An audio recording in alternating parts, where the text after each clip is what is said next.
Hi guys and welcome back to Tarot Page Philippines. So, this video gawin po natin ang weekly horoscope para po sa may mga sun, moon at rising na Cancer for December 1 to 7.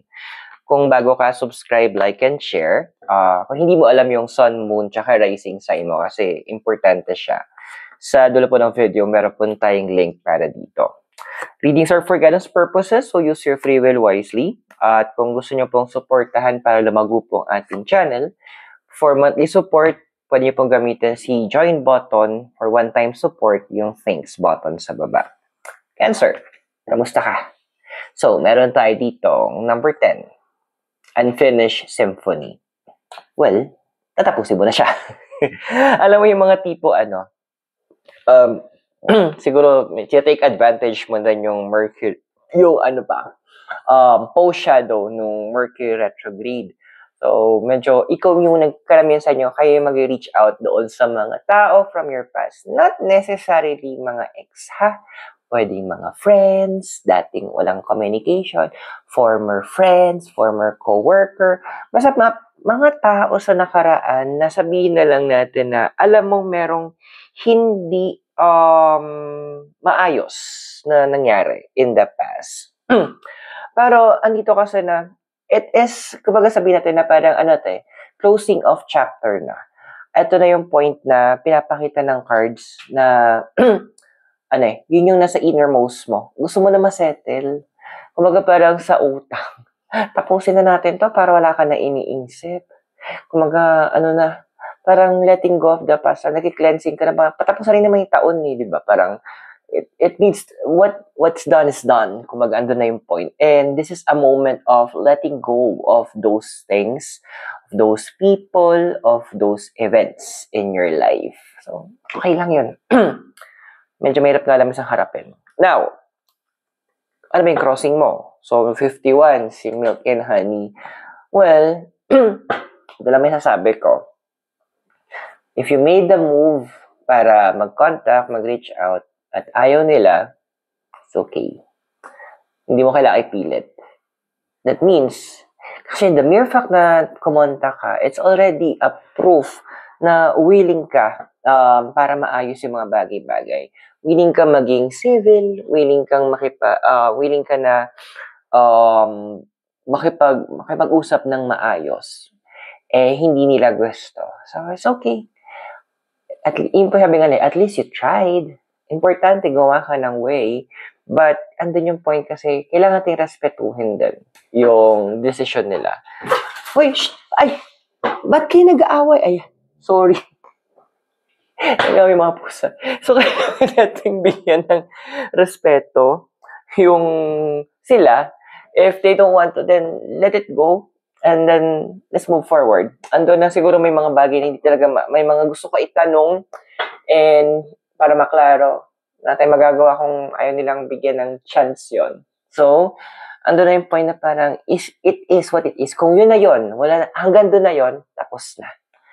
Meron ba yung gusto mo kasi? Ano ba yung desire card mo? Meron tayo itong card of the Yang. Okay.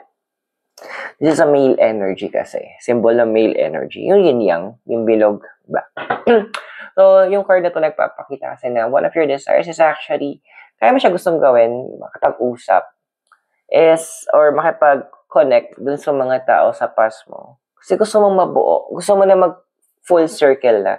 Kasi meron kang mga gustong simulan, meron kang gustong isettle, iba merong gustong ibalik, may ibang gustong kunin. So, andoon na, it's something na parang you're trying to balance things. And medyo andun yung point kasi na napakita dito ng card of the Yang na you need to make sure then na bigyan mo ng chance yung sarili mo.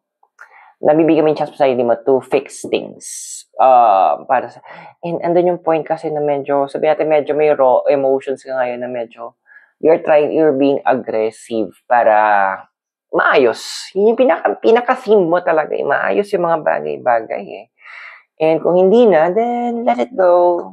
Parang ang mangyayari lang, charge to experience na. Kasi in the past, in foundation mo kasi, number 23, peace. So maraming mga, point na marami kang naiwan na questions, concerns, may mga bagay ka na parang gustong iklaro, and andun yung point then with the card of peace, ang pinapakita niya dito is, isa sa mga concern ng cards dito is yung yung part na gusto mo na lang sana masabi mo rin yung saloobin mo. Na mabigay mo kung ano man yung nararamdaman mo. Parang ma-air mo siya, ma-share mo din.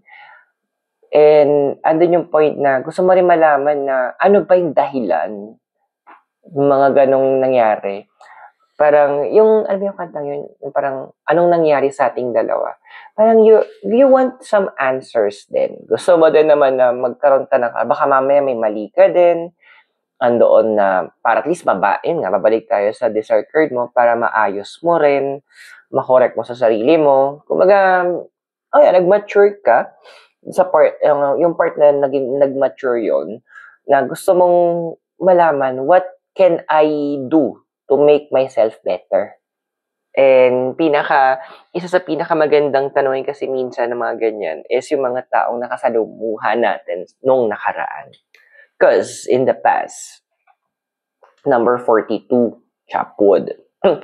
So, napakita ng card na to na in the past na, then, sabihin lang natin na na you were giving yourself the chance para sabihin natin, mag-open. Ang dami, may mga tinry ka, pero hindi siya, siguro napaaga yung ginawa mo. Yung timing was not right. So, ang ending, hindi naging maayos yung banat nun, yung result, kasi naging hinog sa pilit. So, andun yung part mo din na parang tinatry mo na, baka pwede kong maayos, tapos baka pwedeng maibalik yung opportunity. At andun yung point din na gusto mo rin maintindihan, ano ba yung naging mali kong action? Bakit masyadong maaga? Ano ba yung mga naging actions, reactions, at mga salita para mag-contribute doon sa hindi naging magandang results ng mga naging previous relationships mo? Again, pag sabi relationship, wag nyo ipako sa jowa. I mean, lahat ng klase ng relationship to. So, andun na gusto mo din maging source yung nakaraan mo ng source of lesson para maayos mo din. I mean, hindi ka maiwan sa dark na hindi mo alam bakit ganun. Hindi mo alam bakit ano nangyari. Kasi in the future, meron tayo dito 11 by the book.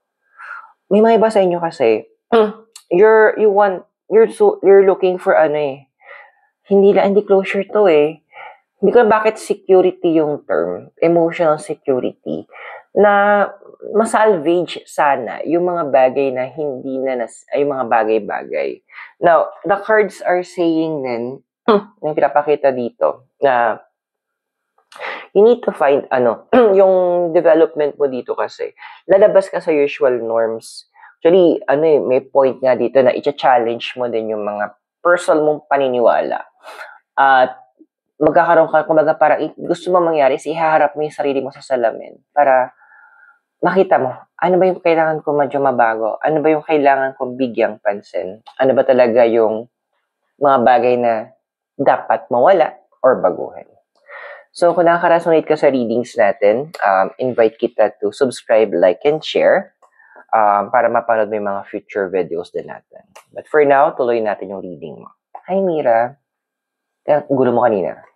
Now, physical environment mo, meron tayo ditong number 21. Clean it up. Literal, ba't ang dami sa inyo pinaglilinis ng bahay? As in, this is not just sa parang walis-walis lang. It's a general cleaning kasi ando na, sabi nila, ang energies daw is affected because of our physical environment din. Pansin mo, kapag, pag nasa isang hotel ka, parang iba, yung hotel, malinis, you feel relaxed. Pero kapag sa bahay, magulo din utak mo. And you cannot finish anything well. So, yun yung pinapala din naman ng cards sa'yo. Na it's time that medyo bigyan natin ng pansin yung physical environment natin. So, actually, may mga iba sa inyo, it will be also nice na magkaroon ng halaman. So, may mga nagko-consider na maglagay ng halaman or maybe a pet or adopt a pet, go. As long as you are, alam mo sa sarili mong responsible ka, why not, di ba? Allow it. Kung yun yung magtutulong para magbigay or magdagdag ng peace and serenity para sa'yo. Now, sa emotional side naman, meron tayo dito, 44. Yung thinker. Alam mo, tawag dito, tama din naman,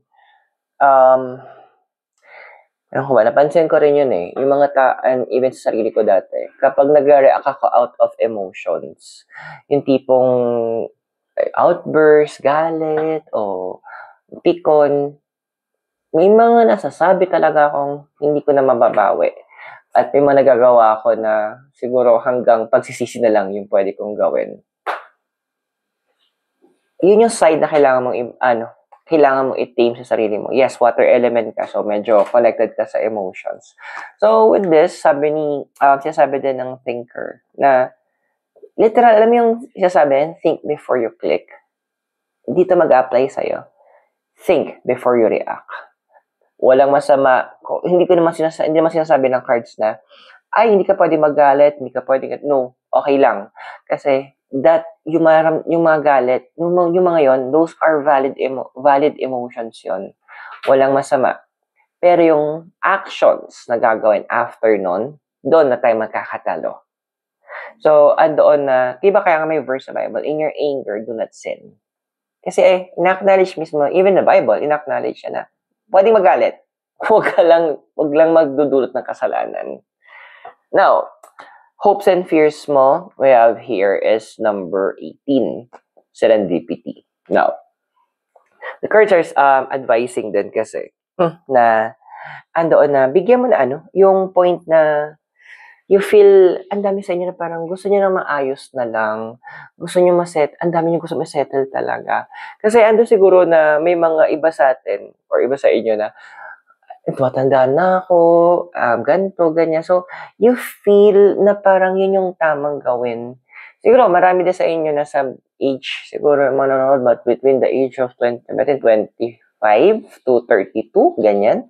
So, nagsa-Saturn return na kayo, or andoon na between ng age, siguro ng 45 to 52, mga papasok naman kayo ng Chiron return nyo. So, andoon na na gusto nyo lang maayos muna. And that is a very good thing. Pero again, kung ayaw ng kabilang party, remember, it takes two to tango. Wala. We cannot do anything. Well, don't worry, kasi sa future mo naman, meron tayo itong 13. Fork. By the way, si Mimi nga pala. Fork in the road. So, ando na pinapakita ng card dito. In the future, there will be a lot of choices na gagawin ka. Actually, meron ka mga tao na parang i-decline mo yung help. Kahit alam mong valid, but you will be declining na tumulong. Kasi meron ka mga i-consider na very important din.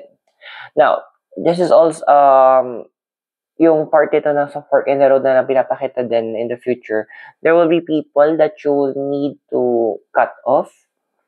Kaya kasi kung nagko-closure ka din, and andun na talagang total cut off to. So, it will be hard on the emotions, pero, kailangan So, I hope nakatulong yung readings. Those are for guidance purposes. Use your free will wisely. At kung bago po kayo dito, subscribe, like, and share. So, maraming salamat. God bless, Namaste, Hare Krishna, and blessed be, and hope to see you very soon. Wala po ito sa Baguio. Kasama po si Mimi. Have a great day, and bye for now.